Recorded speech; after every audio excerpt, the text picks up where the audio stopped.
Yes, I'm in like a place getting some fresh true juice in Shashamane as we're about to go to the Bob Marley music center, and we are having some juice over here. See that?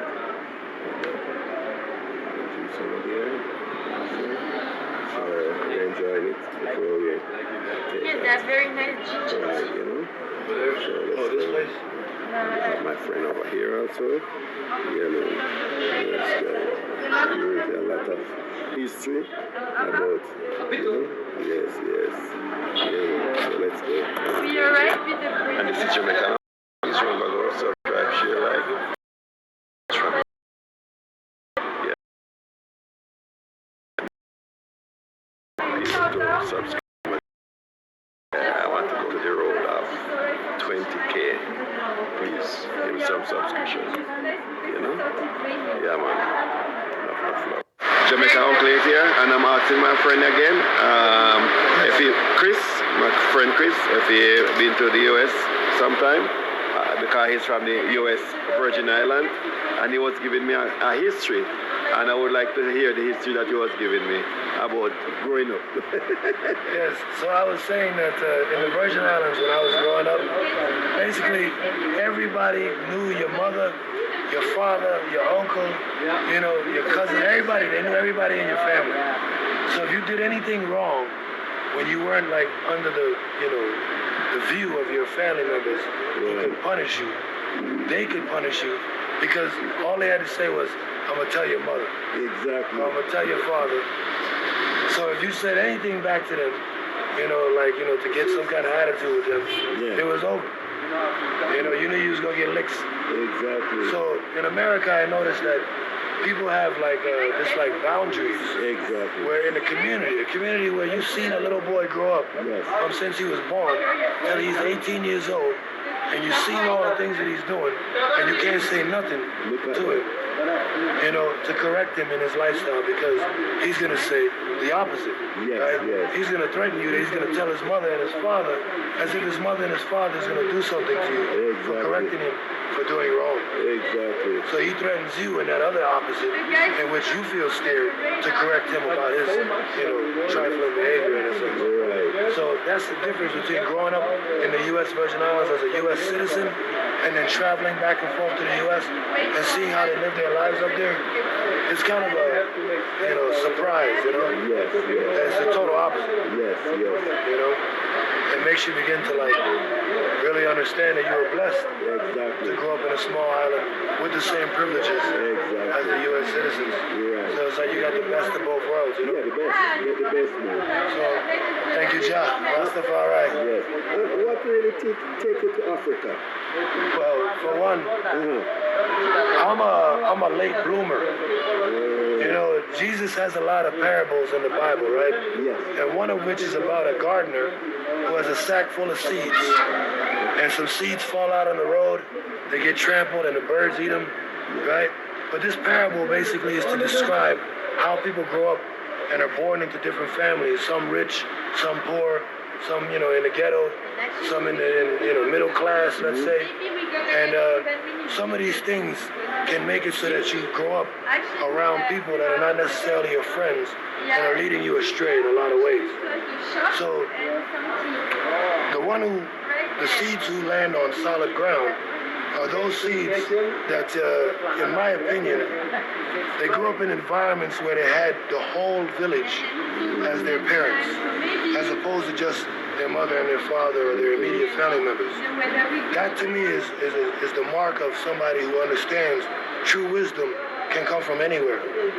Anyone can be that person to teach you something that you may never know. So that beauty of growing up as one of those seeds that falls on solid ground is something that you have to appreciate and be grateful for. And one of those seeds that fell on solid ground in the Virgin Islands was this person named Vaughn Benjamin. He was the one that pretty much told me to come to Africa. And it took several years of listening to his music, which he has, I think, like 99 albums. You know, and think about how many songs you have on one album. He has 99 albums. So in the span of listening to all of his music, Things that you may have never understood begin to sink in, and you begin to overstand. You begin to overstand over time, which is why, time is really the biggest teacher. Yes. Especially when it comes to Bible scriptures and that information that's been hidden in the Bible, and now it's being revealed through time. So Von Benjamin over time was teaching me how to understand what the messages are in the Bible and how to understand what your role is as one of the many within the multitude who sing the same song, which is the praises and love for the grace and mercy of Jah, Rastafari, His Imperial Majesty Emperor Haile Selassie I first, and the one to come. Because it speaks of Revelation 5:5 and Revelation 5:6, which speaks of the Lamb. So people need to understand that there's been record of Jeremiah having traveled to Ireland. And if you don't know these things, Ron Benjamin spoke it to the world. And when he spoke it to the world, it was on the album named Leviticate. And he spoke of how Jeremiah, with his scribe named Baruch, which is similar to the first black president of the United States, who never got assassinated, just say that right there. While you have people like Kennedy who got assassinated, Abraham Lincoln who got assassinated, but yet Baruch didn't get assassinated. However, Baruch is similar and connected to Jeremiah as his scribe, which is connected to the story of how the Perez and the Zera line became one. And Perez and Zara are the sons of Judah.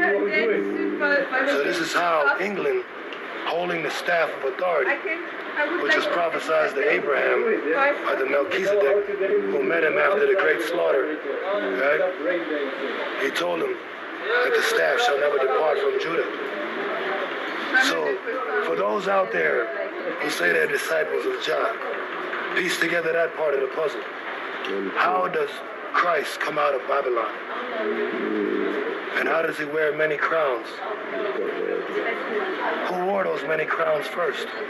Who laid the foundation first for him to come out of Babylon and chant down Babylon, standing upon the 7 hills? You really know your Bible, man. But it's got to be taught, and it's got to be taught the right way, Yes. and from the young. Because right now the young are the one who say that they don't believe in the Bible, because it's been used to control them. It's been used to deceive them, right? And through the words of Ron Benjamin, we have to correct that.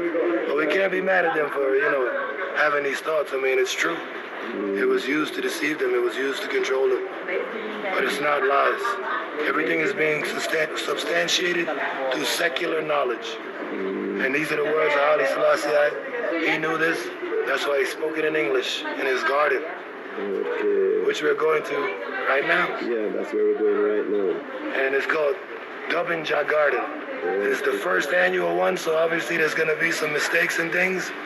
But look forward to the next one, all right? Yes. Everybody out there, come to the next one. This is highly ground. Haile Selassie. Rastafari. Yeah, man. Thanks again. I really appreciate all those knowledge you gave me there, because I didn't know nothing about those knowledge. I didn't know nothing about this. Thanks again.